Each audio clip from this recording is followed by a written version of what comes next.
I mean, you can see me, you can see the thing, and you can hear me. Everything is okay. Yeah, I can do it. I can hear everything and hear everything. Right then. Okay, we'll do it fairly shortly. Right, Right, right. 1, 2, 3. Welcome to the latest episode of the Soccer Podcast Show.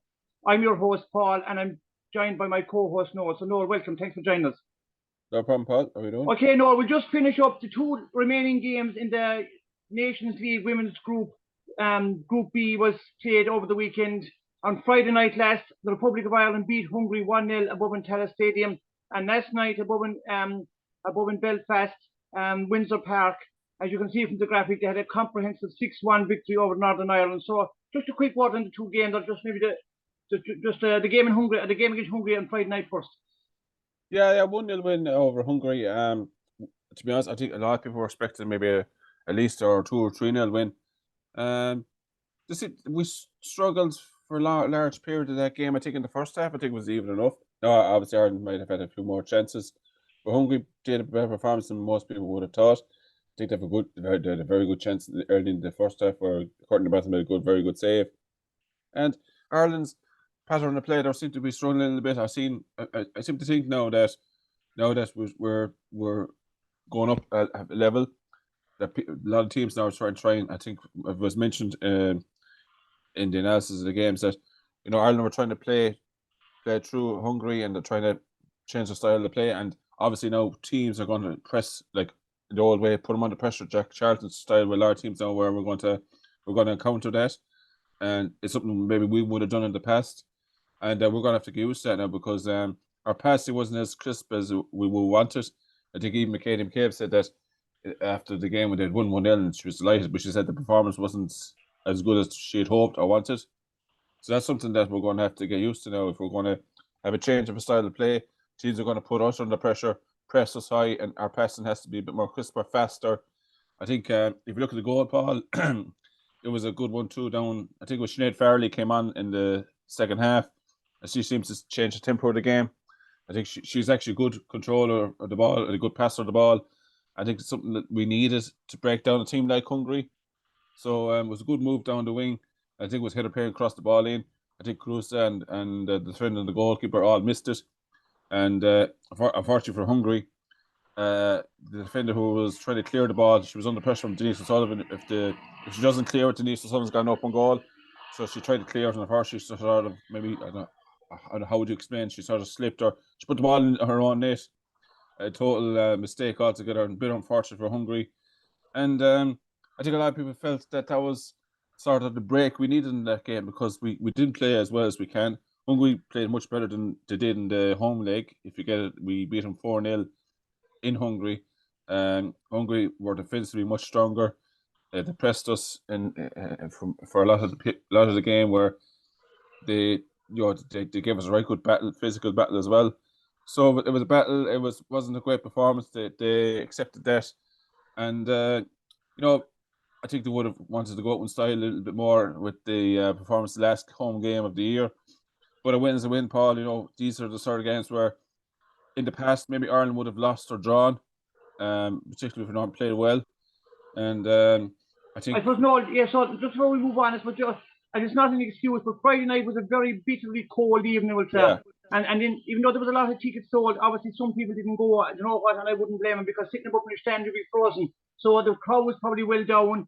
Bitterly cold day. No, it's not an excuse for professionals, but it can be hard to get an atmosphere going with it, you know. And as you know, sometimes in a pitch, if you have a good atmosphere, two can kind of complement each other. So it's not an excuse, but maybe, and because also they psychologically knew they had the group won, maybe they just found it hard to get up and running just before we went to the other game. Yeah, I think that's a fair point, Paul, because as you said yourself, they just come after the last camp. They were away in Albania, really tough, hard game with conditions and stuff like that. And they ground out a 1-0 win in the last, I think it was last minute. So Sullivan got the goal.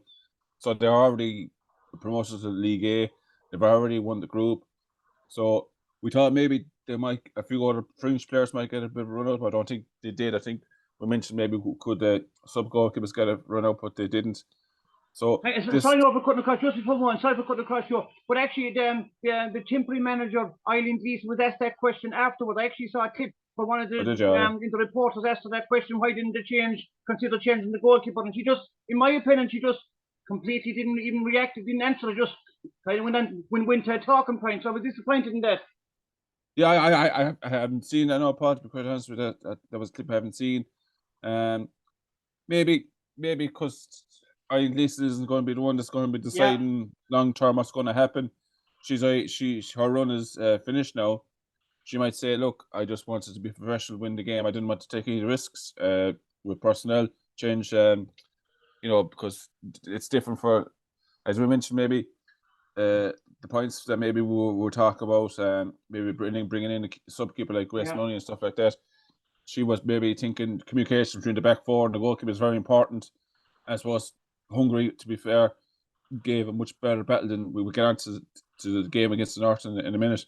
But Hungary gave a much better, stiffer test Friday night than the North did yesterday. So maybe they thought that she didn't want to take a chance at it, though. I'm not sure exactly. I haven't seen the clip now of what you mentioned, Paul, but that could be one of the reasons. So I think they just wanted to get the games won, be professional, top the group. Obviously, we know that already win 6 from 6, and they've done that. So So now, just to cut the just to graphic down in front, last night above in Windsor Park.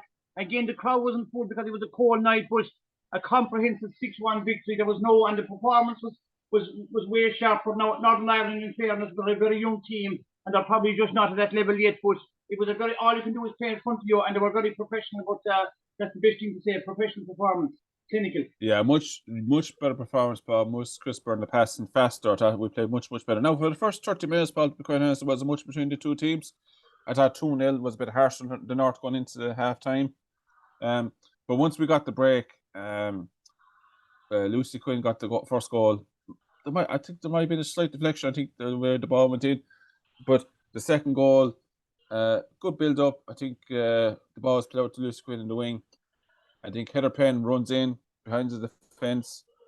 Nobody tracks her from the Northern Ireland point of view, and a very good finish. So it was only like literally minutes after the first goal. So that was the break Ireland needed, and I think even in interviews after the game, that's a trait that Northern Ireland, unfortunately for them, have had, where if they concede one goal after a long period of play, whereas the second goal comes fairly quick after. It seems to be a loss of concentration or maybe again, first ball's gone in. They're during the World Cup. We were slightly critical of the Irish team that they were the championship minutes, but this is in reverse.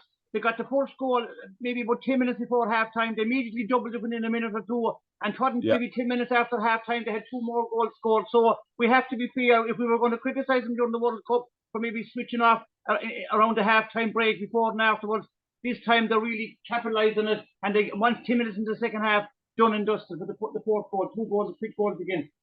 That's bang on, Paul, and you can see in the graphics there, Heather Payne just before halftime, I think 39 minutes, Carusa 47, and then McCabe literally 3 minutes later on the 50th minute, she scores and makes it to 3-0, and that pretty much finishes the whole game.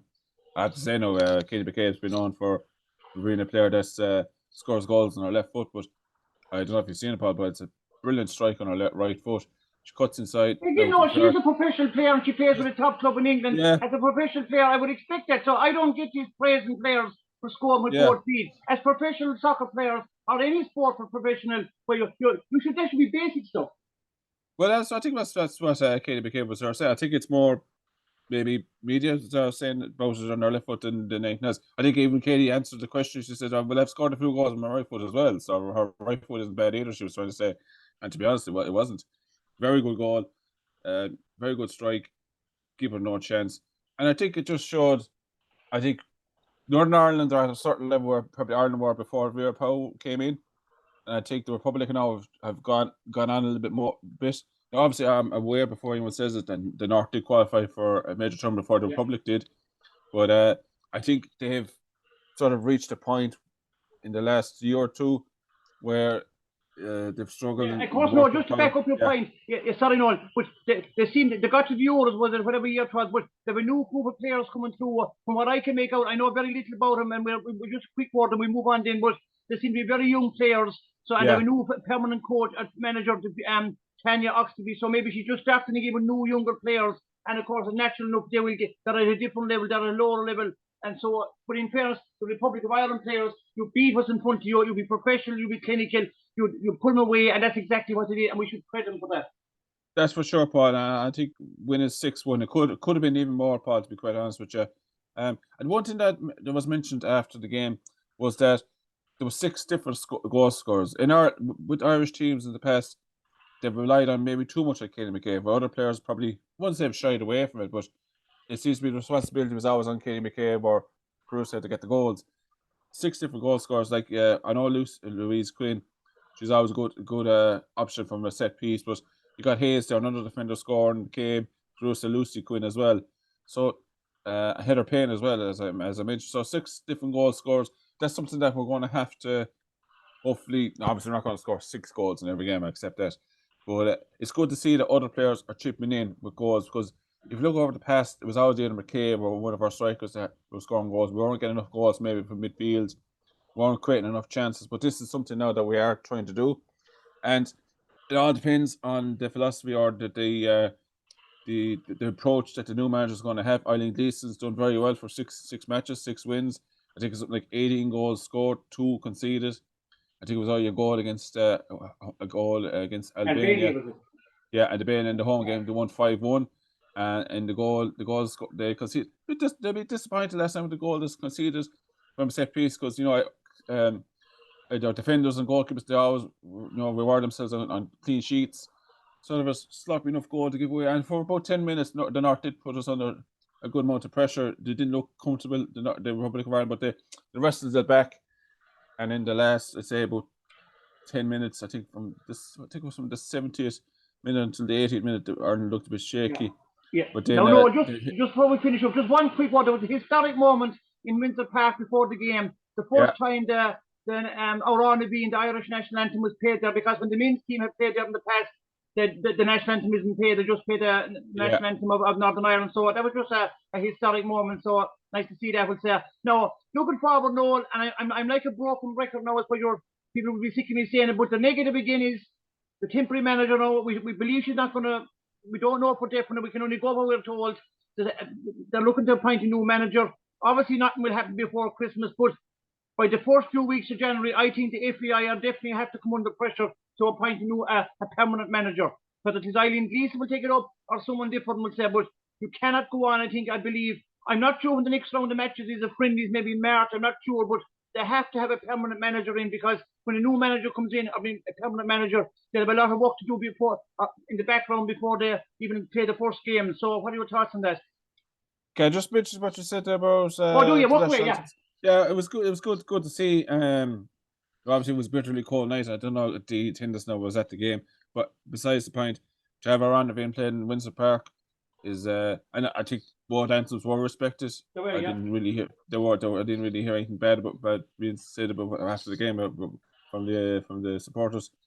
Good to hear it. I think they gave a good gusto of singing it as well. I think that's always a thing. But the women's team, they really do put in a bit of passion into the singing there on the men's. Sometimes the men doesn't do it as much. You sometimes see with the men's team, some of them don't even sing it. So, and even national born Irish players don't really sometimes sing it. They're maybe just focus on the game. But I have to say, it was a very good moment to see them. They really all gelled in and gave it a good gusto in singing it. And look, history's been made, and hopefully it won't be as much like